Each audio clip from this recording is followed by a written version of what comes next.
Hello Proponomics people, and welcome to the video from the 18th of April 2024.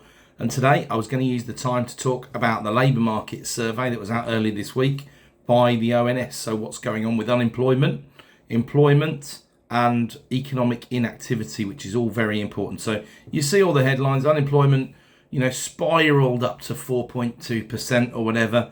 It's been a strange thing, the unemployment number, because we've seen numbers like 4.2 and 4.3 in this cycle already, which then the ONS backpedaled through and said, the survey's not very accurate anymore.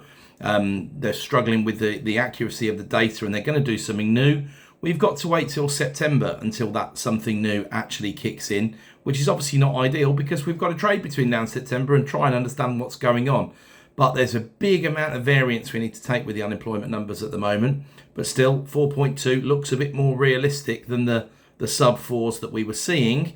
And I'm really keen to see whether and what sort of implications the minimum wage rise has in an environment where ultimately prices aren't going up anywhere near as much as they were, and wages are going up more than they did last year in terms of the minimum, although the rest of the labour market has calmed down a little bit, as we'll get into. But this all feeds into the decisions that the members of the Bank's Monetary Policy Committee make, the Bank of England's MPC, on inflation and interest rates ultimately, because they use the interest rate tool still, rightly or wrongly, as their one lever to try and control inflation. Now, they've got a pretty good handle on what's going on. They were, whether they did it deliberately or not, fully bought into the transitory argument a few years ago, which I roundly criticised them for. But now we're out of these really very difficult to predict stages where you have to go back hundreds of years and you have to take a number of leaps of faith in order to try and work them out. And we're back towards what looks a little bit more like a normalising economy, or a lot more like a normalising economy than it did in 2021, for example. But we've still got the pandemic shadow, or whatever you want to call it, to try and work through. So, as I say, stepped up from 4 to 4.2, which was a big number. That was the consensus was 4. We'd had numbers like 3.9 and 3.8 relatively recently. So a big jump, really. 18,000 fewer people were on the payrolls around the country between January and February. But we still had 352,000 more people on the payroll than we did in February 2023. So pretty good, really. When you then factor in net migration figures and things like that, you could probably work out some of the maths yourself in terms of what's the net gain, what's the net inactivity, and all the rest of it. That's not to suggest in any way that migrants aren't coming and getting jobs.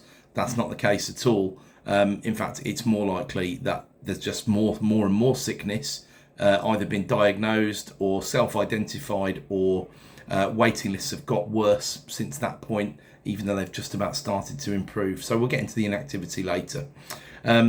They also do an estimate when they do. So the February report comes out in April, which is a little bit frustrating. We've got to work with it. But they do a March estimate. And the March estimate of decrease in payroll employees is 67,000 rather than the 18,000 that is the number. So that takes the yearly rise to 204,000 from 352. So a big difference there, nearly halving the additions to payroll since 2023, which is not ideal. Look, it's provisional. There's 30.3 million people employed, so on payrolls. So that gives you, again, a rough idea of it compared to the size of the whole population, and probably to the size of the adult population, which is a sort of low 50 million sort of mark. And then in terms of the actual working age, you can work that out by the percentage that are employed, which is usually around about 75% in the UK. So 75% is 30 odd million. There's 40 odd million who are deemed eligible, certainly just by the criteria of their age, apart from anything else. So obviously many of them might not be seeking or might not even be eligible for work, but there you go. So yeah, they go on again about volatility. As I said, we've got to wait till September for this new measure, but they are measuring things like PAYE, real-time information stuff. So they have got some real data behind a lot of this stuff. So it's not necessarily as terrible, but far fewer people participate in the labour market survey that they send out to employers than did before COVID. A lot of these surveys by the ONS, if you're lucky enough to be involved in a business that's big enough, often get these surveys you need to fill in by law, actually, but I don't know whether what's been going on since COVID is that ultimately they have not been following through on people that don't answer the survey and not really been prosecuting, like a lot of the laws that there are that are softly enforced. And let's face it, in the UK, we're police by consent, so that's possibly what's going on. I don't know. The ones that we do get, we do fill in because we're trying to contribute to the stats as well as me trying to interpret the stats, of course, as well.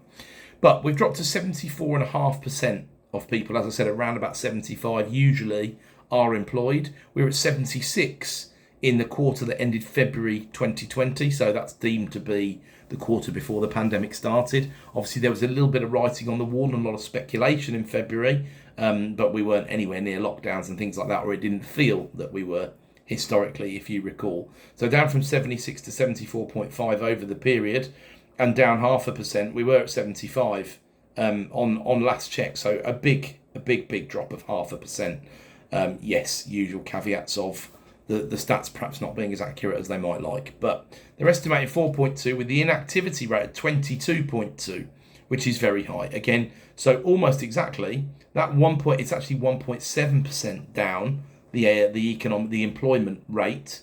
So the 74.5 was 76.2 before the pandemic, and that whole 1.7 has gone right onto, guess what, economic inactivity. So actually the unemployment rate from early 2020 has stayed exactly the same, but people who were employed have gone on to inactive, which is effectively unemployed / claiming benefits / not paying PAYE as they were.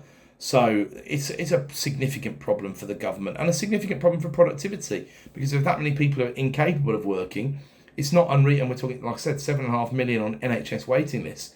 We can also assume quite fairly that there's a huge number of the working population who are still working, who have also still been negatively impacted by COVID and perhaps aren't performing at the level that they were, aren't being as productive as they were before the pandemic.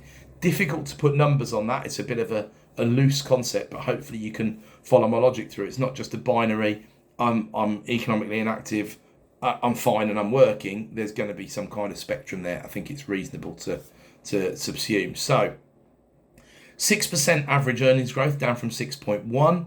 That's a slower drop than anybody's looking for, and 6% earnings growth is not congruent with, let's face it, never going to be congruent with 2% inflation. Now, there's going to be a massive number print. There's a huge print coming in 2 months' time because of the growth in earnings in April 2024 that's going to drop through into the report for that's going to be released in early June, in sort of early mid-June in this department. So just look out for that, but minimum up 9.8, it's going to have set the standard. It's only about 10% of the workforce, but I think you could presume at least another 10% are on wages that are influenced by minimum or pegged to minimum, apart from anything else, because there's a fair few businesses that pay minimum plus X to try and either capture the better of the minimum wage workers, or they have that as a policy, or they add some kind of surplus because they're in London or the southeast or similar. So I think you're talking 20% of the workforce probably going up 10%-ish. A few of them a bit more, because the 21, the 22 and 23-year-olds took a rise that was more like 12.5%. So you're going to see a really big print on this number in April's numbers when they come through. And again, not really being factored into other people's analysis that I'm seeing and reading anyway. So you know it's going to happen. Annual growth, real terms, 1.9. That's adjusted by CPIH, which the ONS prefer. Remember, inflation that includes housing prices. I'm just looking at regular pay. Total pay, including bonuses, is still being impacted by one-off bonuses that were given for COVID. It's not the measure that it once was. The ONS hasn't really smelled the coffee on that, and they're still sticking to that being their general metric they're putting forward. But I think they're wrong there, I'm afraid. The general metric's 5.6. That's not the one that should be making the headlines. It should be X bonus 6.0. A big deal when we're thinking about forecasting inflation. So vacancies down 13,000 on the quarter, still 120,000 up since the first quarter of 2020. So 916,000 is still a historic high if you take out this huge blip after the pandemic. I think we're quite happy to see real earnings at the sort of 1.5% to 2% level. It would be lovely if it was as steady as all of that. Difficult sometimes to get your head around, because if earnings growth is 6 and CPIH is 3.8, which we heard the other day, how does that wash out at 1.6? Well, it's not as simple as that, because we're not just talking about the monthly print, we're talking about the year-on-year changes apart from anything else. And also, when you round things to 0.1, you sometimes get these anomalies that come up in the figures. As I say, payrolled employees 67,000 down. That's going to be a bit of a concern. Employment rate 74.5. Inactivity up. Not ideal. Looking forward to September when we can get some more accurate figures out of the survey. But until then, that's all we've got. Thanks, folks.